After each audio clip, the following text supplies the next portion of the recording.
कानून अपराध बढ़ाने वाले हैं, न्याय में और देरी करने वाले हैं। अभिव्यक्ति की आज़ादी का अधिकार दिया गया है, उसको छीनने का ये कानून है कि रस्सी जल गई, ऐंठन नहीं जा रही है। विरोध तो होगा जैसे कृषि कानूनों का हुआ, उनको सस्पेंड करना पड़ा। वो किस तरह से सत्ता में आए हैं और गुजरात में उन्होंने क्या किया, पूरे देश ने, पूरी दुनिया ने देखा। फैक्ट्रियों में हड़ताल वो अपराध की श्रेणी में रखा जाएगा, तो आप अपराधियों की श्रेणी में रखिएगा आंदोलनकारियों को, है। भारत के संविधान को खत्म कीजिएगा, ये असंविधान को खत्म करना चाहते हैं।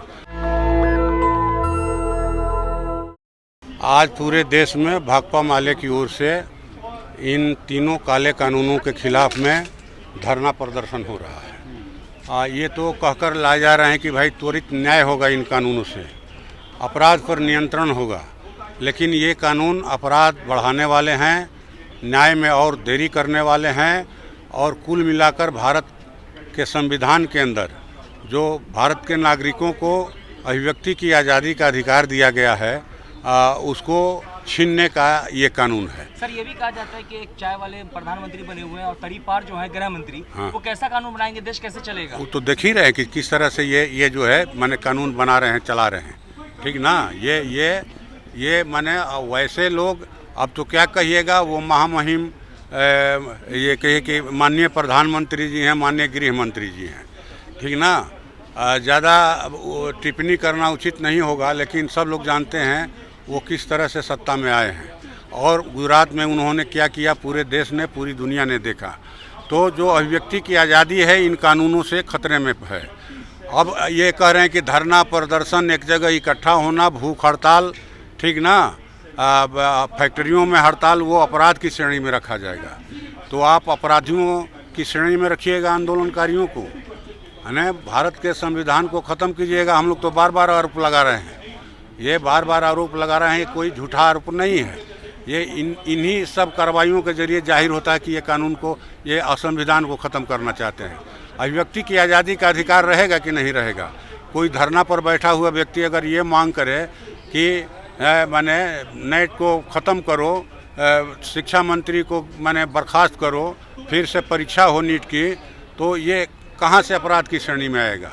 ये ऐसे कानून बना रहे हैं, दरअसल ये लोगों के जुबान पर ताला लगाना चाहते हैं, जो पिछले दिनों नहीं लगा पाए। लेकिन एक कहावत है कि रस्सी जल गई, ऐंठन नहीं जा रही है।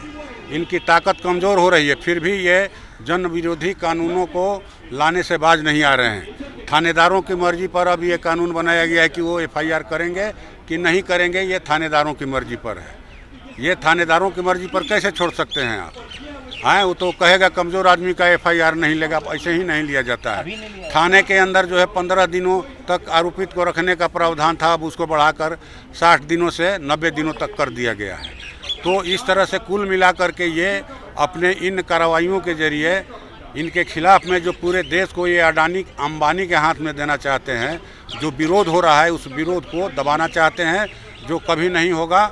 सदन के अंदर हम लोगों ने नीट के सवाल को उठाया था 28 जून को, पूरा विपक्ष बेल में आया, दो बार आया और सदन की कार्रवाई नहीं चली।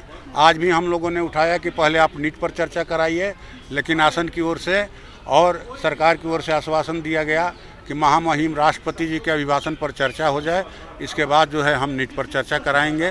कल करावें, परसों करावें, लेकिन आश्वासन दिए। अपोजिशन लीडर जो है राहुल गांधी, वो खड़े होते हैं और चाहते हैं कि ज्वाइंट मैसेज जाना चाहिए पक्ष विपक्ष। बिल्कुल, देश के छात्र छात्राओं को लगना चाहिए कि पूरा सदन जो है उनके साथ है, उनके भविष्य के साथ है और भ्रष्टाचारियों को कभी माने बख्शा नहीं जाएगा।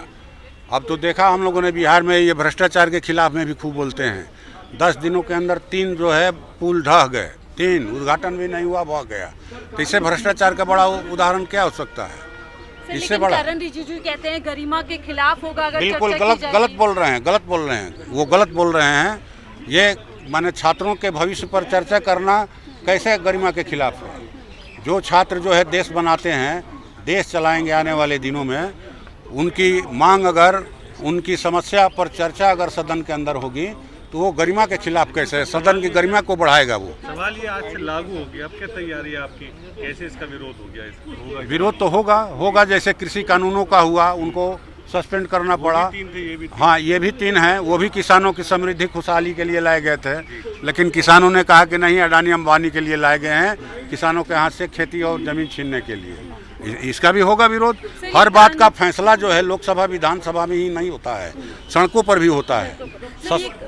कृषि कानून तो सस्पेंड भी हुआ है सड़क की लड़ाई से, किसानों की सड़क की लड़ाई से 750 से ज़्यादा किसान इस आंदोलन में शहीद हुए थे। सर, ये कानून उस समय लागू किया गया जब 143 सांसदों को सस्पेंड कर दिया गया था, लेकिन सरकार कह रही है कि पूरी चर्चा के बाद कानून जो है लागू किया गया। ना बिल्कुल नहीं। राज्यसभा में इन लोगों ने गैर कानूनी ढंग से पास कराया था कृषि कानूनों को, गैर कानूनी ढंग से राज्यसभा का टीवी बंद करके, माइक बंद करके, थपथपा करके पास कराया, बहुमत नहीं था। ये भी तो सर 100 सांसदों को सस्पेंड होने के बाद में बनाया गया कानून है। हाँ ठीक है, चर्चा होगी, बातचीत होगी और आंदोलन भी होगा, आंदोलन करेंगे। धन्यवाद आप। तो आपने अभी सुना सुदामा प्रसाद जी को, जो कि आरा के सांसद हैं, और जो 3 नए कानून आज 1 जुलाई से पूरे भारत में लागू हुए हैं उसको लेकर उन्होंने बातचीत की कि किस तरह से ये जो कानून है कितने खतरनाक हैं, इस पर चर्चा नहीं हुई है। क्या कहेंगे आप, क्या है आपकी राय? आप अपनी राय में ज़रूर कमेंट बॉक्स में बताएं। मैं रंजय कुमार, कैमरामैन आशीष के साथ, नेशनल दस्तक। धन्यवाद। नेशनल दस्तक की आपसे गुजारिश है कि अगर इसको बचाना चाहते हैं तो नेशनल दस्तक को सब्सक्राइब करने के लिए रेड कलर के सब्सक्राइब बटन को दबाएं, फिर बेल आइकन की घंटी दबाएं।